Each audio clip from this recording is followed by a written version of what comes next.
कुरा हो त्यसलाई रोक्न सक्ने अवस्था त कसैको पनि हुँदैन कुनै अन्तर्राष्ट्रिय कुनै देशले पनि गर्न नसक्ने भूकम्पै रोक्ने त्यसको परिणामहरूलाई चाहिँ कम कसरी गर्ने भन्ने मात्रै आजको आवश्यकता भएको हुनाले त्यो जनचेतना चाहिँ जागेको छ त्यसमा हामी लाग्नुपर्छ भनेर पर्यटन बोर्डले सबैलाई संयोजकको भूमिका खेलेर यी भएका स्टेटका एजेन्सीजहरू प्रत्येक एउटा कुरा पर्यटन बोर्डले एउटा नीति निर्देशिका अथवा सरकारसँग मिलेर नै हैन बनाउन सक्छ कि सक्दैन अथवा त्यो खालको अवेयर क्रिएट गर्न सक्छ कि सक्दैन कि प्रत्येक तपाईले सञ्चालन गरिरहेको होटलहरू रेट्रोफिट गरिनुपर्छ भूकम्प प्रतिरोधी हुनुपर्छ अथवा तत्काल त्यहाँ कुनै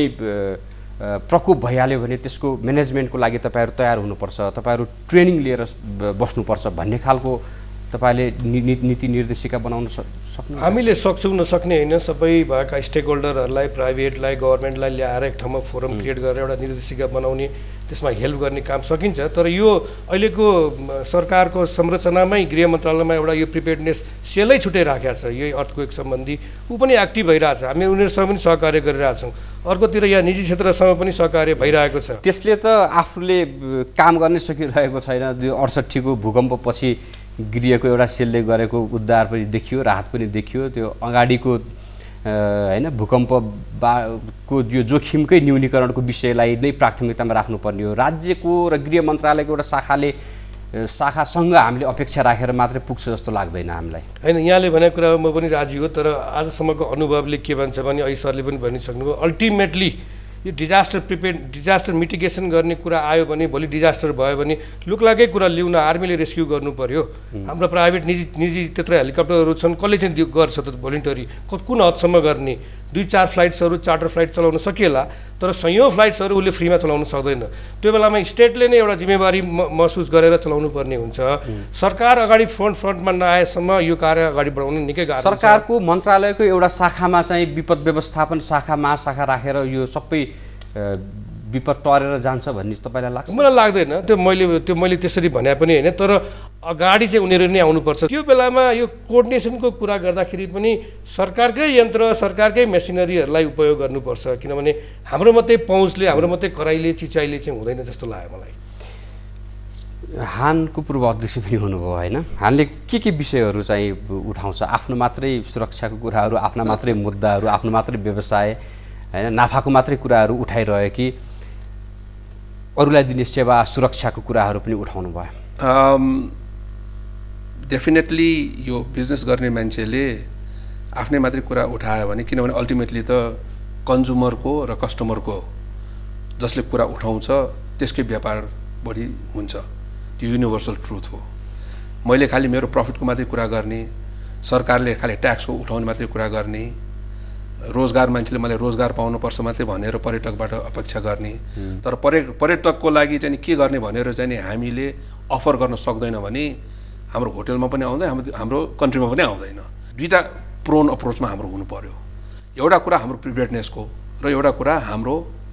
हामीले चाहिँ नि जुन सुरक्षाको लागि लिनुपर्ने रेट्रोफिटिङ गर्नुपर्ने हो कि के हो त्यो कुरा त्यो दुईटालाई लिएर किनभने एउटामा मात्रै चाहिँ नि हामी अल्झिएर हाम्रो मात्रै समस्या हामीले गर्यौं भने वी विल हाइलाइट हाम्रो समस्या त छ मैले भने नि म एकचोटी भूकम्प आउँदाखेरि मेरो साथीको घरमा थियो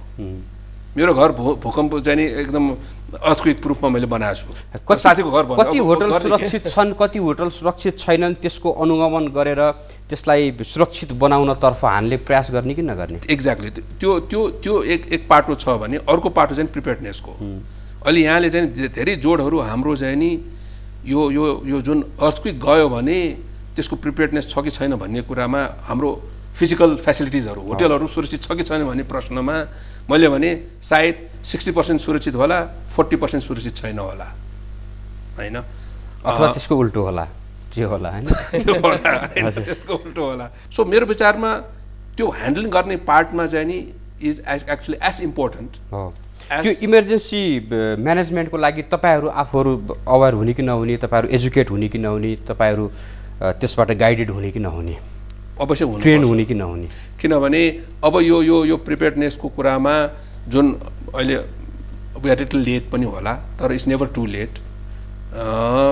र हामीले चाहिँ यो प्रिपेयर्डनेसको कुरामा होटलहरु दुवैतिरबाट एकातिर चाहिँ नि रेट्रोफिटिङ र यसलाई चाहिँ नि सेफ बनाउने होटल्सहरु अर्कोतिर के गरे भूकम्प पनि गयो भने चाहिँ नि के गर्ने त्यो त्यो त्यो के गर्नेमा इज इजियर टु सल्भ मतलब प्रिपेयर के अब रेट्रोफिटिङ त त्यो सायद लिएला 2 वर्ष 4 वर्ष 5 वर्ष लिएला त्यो टु प्रोन अप्रोचमा र सजिलो काम पहिला गरौँ भन्छु म हानले के गर्छ यो भनिदिनु न तपाईँले के सल्लाह दिनुहुन्छ पूर्व अध्यक्षको नातालाई पनि आफू पनि त्यहाँ म त के भन्छु भने सबभन्दा पहिला के गरी भूकम्प गयो भने टुरिस्टहरू लाने बस्ने हामीले सर्भिसिङ गर्ने कहाँ सबैभन्दा त्यहाँबाट म प्रश्न उठाउन चाहन्छु ओपन स्पेस कहाँ लाने के गर्ने कहाँ कन्ट्याक्ट गर्ने त्यो त विभिन्न पक्षसँग जोडिएको तर हानले गर्छ के भन्ने मात्र प्रश्न अहिले अहिले साँच्चै भन्यो भने चाहिँ नि केही गरी भूकम्प गयो भने कहाँ जाने कसलाई कन्ट्याक्ट गर्ने भने चाहिँ हामीले पनि गरेका छन् सरकारले पनि गरेका छन् कसले पनि गरेका छैन सिम्पल चिज अब गर्ने ठिक हो अब गर्नु पर्यो अब के गर्छ तपाईँहरूको केही त एजेन्डा त हुनसक्छ यस विषयमा केही बुदागत विषयहरू त हुनसक्छ अथवा हामी यसरी जान्छौँ भन्ने एउटा रोड म्याप त बन्न सक्छ त्यही कारणले एउटा हाम्रो एउटा अहिले के कुरा चलिरहेछ भने अब केही गरी भूकम्प आयो भने एउटा सेन्टर चाहियो ह्यान्डलिङ सेन्टर सबभन्दा कन्ट्याक्ट पोइन्ट चाहियो त्यो कहाँ भन्दाखेरि नारायण हिरी दरबारभित्र त्यहाँ खुला ठाउँ पनि छ त्यहाँ स्पेस पनि छ र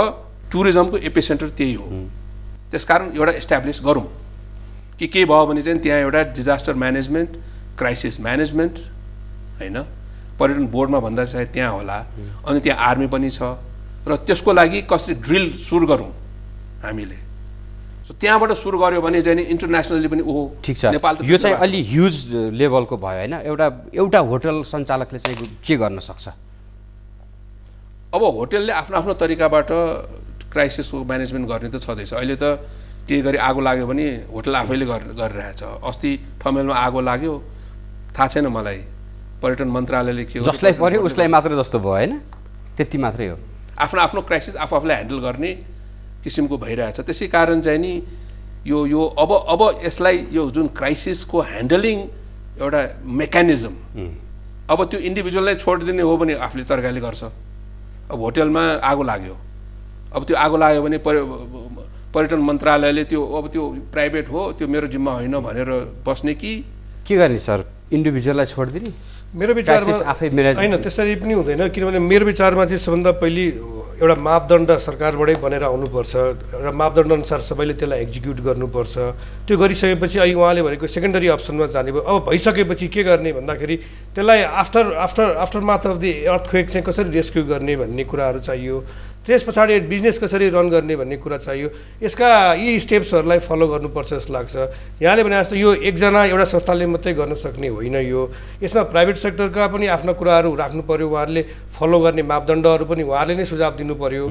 सरकारले पनि त्यसलाई टेकअप गर्नु पर्यो र उसले चाहिँ स्टेट फङ्सन स्टेट मेसिनरिजहरूलाई कसरी प्रोएक्टिभली स्ट्यान्ड बाई राख्ने भन्ने सरकारले नै गर्ने हो त्यो प्राइभेट सेक्टरले गर्न सक्दैन यी कुराहरू राख्नु पर्यो टुरिज्म बोर्डले चाहिँ यो प्राइभेट सेक्टर र सरकारको कुरालाई चाहिँ एकै प्लेटफर्ममा ल्याएर यस्तो हुन्छ है यस्तो खालको परिणामहरू आउन सक्छन् भनेर चाहिँ सुझाव दिने पोलिसी रिफर्मका कुराहरू छन् भने त्यसमा यस्तो खालको चुनौतीपूर्ण सङ्कट र संवेदनशील विषयलाई बोर्डले चाहिँ के गर्छ प्राइभेट सेक्टरबाट केही आउला अनि त्यसपछि गभर्मेन्टबाट केही आउला हामीले मिलाइदिने मात्रै भन्ने उसको हुन्छ कि होइन त्यस्तो पनि हुँदैन त्यस्तो खालको डोरमेन्ट स्थितिमा पनि हामी छैनौँ अहिले पनि हामी त्यसमै लागिरहेछौँ उहाँहरूकै टाइममा चाहिँ पहिले उहाँकै इनिसिएसनमा यो क्राइसिस म्यानेजमेन्ट सेल भन्ने सानो संस्था भए पनि एउटा मेकानिजम हामीले डेभलप गऱ्यौँ त्यो मेकानिजमले आज नेसनल इन्टरनेसनल लोकल फोरम्सहरूलाई कोअर्डिनेट गरिरहेछ थोरै 5% 10% भए पनि जनचेतनाका कार्यक्रमहरू गरिरहेछ यसका परिणामहरूको बारेमा यस्तो हुनसक्छ है भनेर निजी क्षेत्रलाई भनिरहेछ उहाँहरू पनि इन्ट्रेस्ट देखाएर आइरहनु भएको छ सरकारीहरू सङ्घ संस्थाका एजेन्सिजहरू पनि अगाडि आइरहेछन् हामीले गर्ने भनेको यस्तै यो कोअर्डिनेसनको काम सामान्य भाषामा हामीले बुझेको एउटा प्रकोपलाई त हामीले छेक्न थुन्न सक्दैनौँ नै त्यसको क्षतिको पनि मात्रै हामीले आँकडा मात्रै गर्ने हो सम्भावित क्षतिको मात्रै परिदृश्य हामीले हेर्ने हो तर हाम्रो चाहना भनेको कुनै पनि जोखिमको प्रकोपको कारणले गर्दा कुनै पनि हाम्रो देशमा सञ्चालित भइरहेका कुनै पनि होटलमा बसिरहेका पर्यटकहरूले क्षति नबेहोरुन् उनीहरूको ज्यान नजाओस् भन्ने मात्रै तर्फको हाम्रो संवेदनशीलता हो हैन त्यतातर्फ के गर्न सकिन्छ अनि त्यता चाहिँ अब हरेक जति पनि निजी क्षेत्रहरू जसले चाहिँ टुरिस्ट लिएर आउँछन् उनीहरूले गर्नुपर्ने कुरा के हो त उनीहरूको प्राइम रेस्पोन्सिबिलिटी के हो टुरिस्ट ल्याइसकेपछि नेपालमा अन्य घटना पनि हुन सक्छन्। अहिले उहाँले भने जस्तो स्ट्यान्डर्ड हुनु पनि 5-7 दिन हुनु भनेको पनि एउटा प्रकोपै हो, किनभने उसले आफ्नो होल सेड्युलहरू चाहिँ बिगारेको हुन्छ। धेरै यस्तो केसहरू आइरह्यो भने नेपाल त्यसै बदनाम हुन्छ। ल्यान्डस्लाइडहरू जान्छन्, ट्रेकिङमा मर्छन्, एक्सपिडिसनमा अप्ठ्याराहरू परेको हुन्छन्। यी सबैलाई हेर्नु पर्यो र उनीहरूलाई पनि के जिम्मेवारी हो उहाँको, बरु अलिकति कस्टमा चाहिँ हामीले उहाँहरूले आफैले रिभाइज गर्न सक्नुहुन्छ आफूले लिने पैसामा। त्यहीँदेखि भयो अरे भने अनि स्टेटले गर्नुपर्ने अर्को दायित्व के हुन् त्यो पनि हामीले चाहिँ तोकिदियौँ भने यो दुइटैको कोअर्डिनेसन भयो भने नसकेला भन्ने जस्तो लाग्दैन मलाई। ठिक छ, यो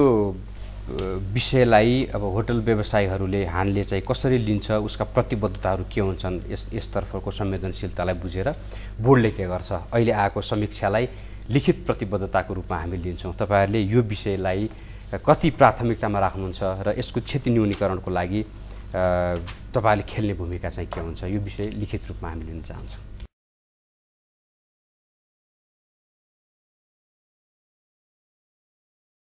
सर्वप्रथम त हामीहरूले यो होटल, अब म होटलकै कुरा गरौँ र पूर्व अध्यक्षको हिसाबबाट मैले सुझाव हानलाई थ्रुबाट गर्ने कि अब बिजनेस गर्ने हो भने सायद हाम्रो मेम्बरहरूले सबैलाई थाहा पनि छ कि पर्यटकहरू टुर अपरेटर्सहरूले आजकल तिम्रो होटलमा फायर फाइटिङ इक्विपमेन्ट छ कि छैन, तिम्रो अर्थक्वेक प्रुफ हो कि होइन भनेर सोध्ने गरेका छ। त्यसै कारण अब हामीले हाम्रो होटलहरू केही गरी यो मापदण्डमा पर्दैन भने हामी कहाँ पर्यटक आउँदैन। यो कुरा हामीले सम्पूर्ण हाम्रो मेम्बरहरूलाई बुझाउनु पर्यो कि अगर तिम्रो होटल अथवा हाम्रो होटल त्यो फायर प्रुफ अर्थक्वेक प्रुफ छैन भने टुरिस्ट आउँदैन भन्ने कुरामा हामी सुरु गर्छौँ। दोस्रो कुरो, अब दैवपुरको भने अर्थक्वेक प्रुफ गरेको घर पनि भत्किन सक्ने सम्भावना छ, अथवा होटल अर्थक्वेक प्रुफ छ तर ऊ साइट सिइङ गएको ठाउँ अर्थक्वेक प्रुफ छैन। त्यसै कारण अर्थक्वेकमा होटलमा मात्रै होइन बाहिर पनि टुरिस्टहरू केही हुनसक्छ र त्यो भयो भने अहिले सबभन्दा सायद मलाई जहाँसम्म लाग्छ हाम्रो सरकार, निजी क्षेत्र र सबै मिलेर टुरिस्टहरूको कुनै किसिमको दैवपुरकोबाट कुनै भयो भने जाने कहाँ, बस्ने कहाँ र त्यसलाई ह्यान्डल गर्ने कुन ठाउँबाट र कसले भन्ने कुरामा अब हामी यो एकअर्कालाई दोष नदिइकन यो प्रिपेयर्डनेसको कुरामा हामीले गर्न सक्यौँ भने हामीले ह्यान्डल गर्नलाई पनि प्रिपेयर हुन्छौँ। र थर्डमा चाहिँ नि के छ भने हाम्रो सबै होटलहरूमा यो रेट्रोफिटिङ चाहिँ नि गर्नै पर्छ, जुन पुरानो गर्न लगाउँछ होइन, हानले गर्न लगाउँछ। किनभने होइन फेरि सबै ह्यान्ड मेम्बर पनि छैन यहाँ त फेरि यो कुरा पनि छ है, यो बुझ्नुपर्ने होटल भनेपछि त्यहाँ सुन्धाराको पनि होटल हो। अब सबभन्दा पहिले हानमा आबद्ध भएकालाई त लगाउन सकिन्छ सर। भाकाहरू चाहिँ नि हाम्रो रेट्रोफिटिङहरू पक्का पनि हामी गराउँछौँ।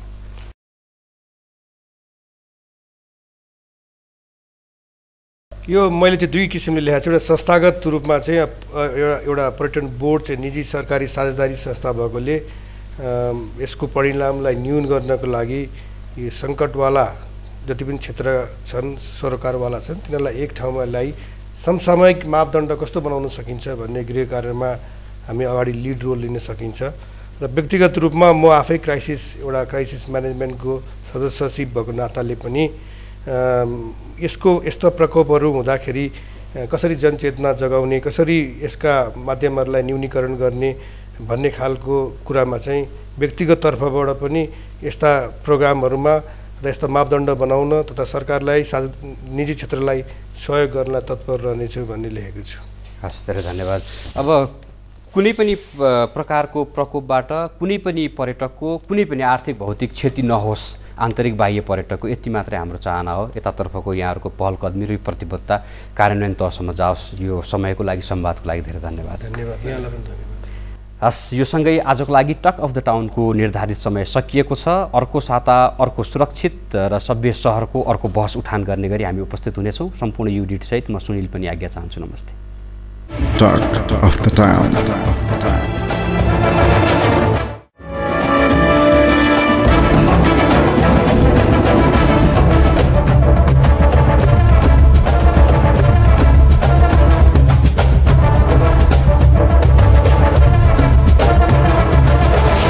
Talk of the town.